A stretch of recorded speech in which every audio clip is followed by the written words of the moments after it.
So, you want to play a Frost Arcanist in PvP but don't know how it works?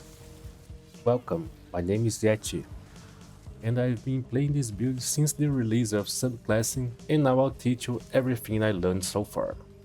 Combining skill lines like this can feel complicated. How do you balance offense, defense, and sustain for PvP?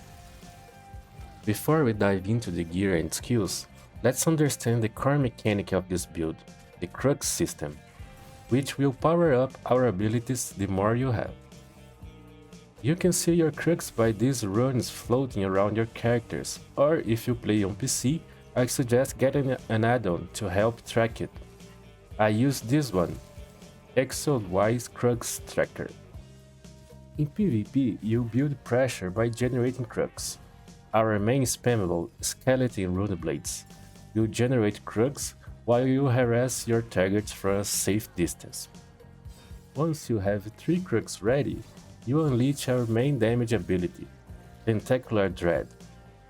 The Dread morph is essential for PvP, as it grants you a massive damage bonus, up to 99% if used with 3 Crux. That paired with our Piercing Cold passive from Winter's Embrace can lead to a massive Frost Burst. Managing your Crux and landing their Tentacle is the key to securing kills. Our build is a powerful trinity of offense, defense, and control, thanks to these 3 skill lines. Herald of the Tomb is our primary source of burst damage. The entire line is built around setting up and delivering a devastating tentacle. Passives here will also boost our damage and provide constant pressure via status effects. Winter's Embrace is our control and survival powerhouse. We get access to slows, extra armor, and a buff to our chilled status effect. The Ice Aura passive also gives us access to the major main debuff, which reduces enemy damage output, making us tankier. This line helps our survivability and sets up our kills. Restoring Light is our emergency toolkit. In PvP, you take massive damage and get hit with tons of negative effects. The passives here are focused on increasing our healing and give us a free block when using Tentacle or a heavy attack. Together, these trees make us a resilient and deadly force on the battlefield. Alright, let's set up our skill bars. I'll leave a link in the description with the written build if you wanna follow along. Skeleton Rune Blades is our main spammable to build Crux and apply pressure from distance. Blazing Knife is our main stun. This skill helps us keep those stats effects uptime and also give us our crit buff. Tentacular Dread is our big damage ability, best used when you have 3 Crux. Quick Cloak is our mobility skill. It does damage to enemies around you, and it can also proc our weapon Enchants, even when you're on Backbar. It also gives us major evasion buff, which is 20% mitigation for AoE damage abilities, like Blast Bones, Deep Fissure, Dawnbreaker, and many more. Recuperate Treatise, a passive source of major brutality in sorcery. When active, it adds extra damage to our class abilities, restores magicka and stamina, and grants a Crux if you have none. For ultimate, Dawnbreaker of Smiting, fantastic ultimate for PvP. It provides huge burst damage and an AoE stun. On our Backbar, Healing Soul is our burst heal. Use it on the all crap moments. Resolving Vigor grants heal over time and a minor resolve buff. Standard Ritual is our cleanse. It's also an AoE heal for your team. Restoring Focus is our main armor buff. It also heals and gives us stamina back. The healing part of it is increased while we stand on it, so don't forget to sit on it if needed. Elemental Susceptibility is our source of major breach. It also applies 3 status effects, it is ranged and is also free. For ultimate, Northern Storm. This ultimate hits hard, gives us extra damage during its duration. It also gives major protection to yourself and allies around you. For this playstyle, your gear choice is critical. We need a balance of damage, survivability, and sustain. I'm a big fan of Torc of the Last Alien King, as it gives a lot of damage, sustain, and defense. I also like that it's always there for you, no cooldowns or conditional procs. If you don't like Torc, other options for frontbar damage sets can be Oakfather's Retribution, Hrothgar's Shield, or Order's Wrath if you want to go a crit build. For Backbar, Rallying Cry is always a powerful defense and offense option, or Wretched Vitality for sustain.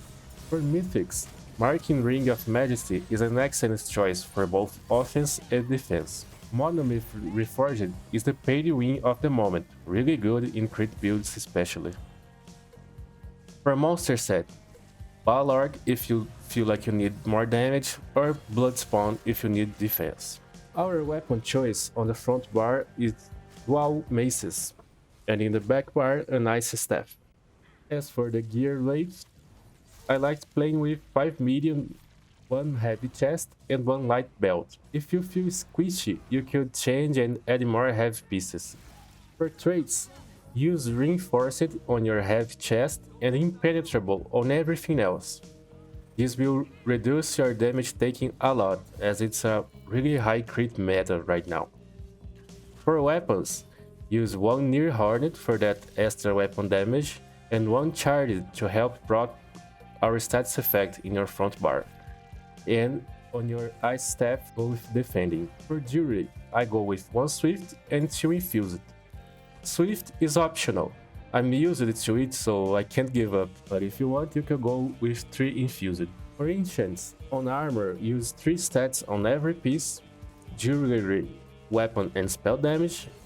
On your front bar, use 1 Absorb Stamina and 1 Frost damage.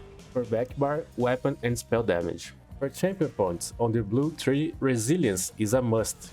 Crit damage is really high this patch, and you don't wanna miss that defense.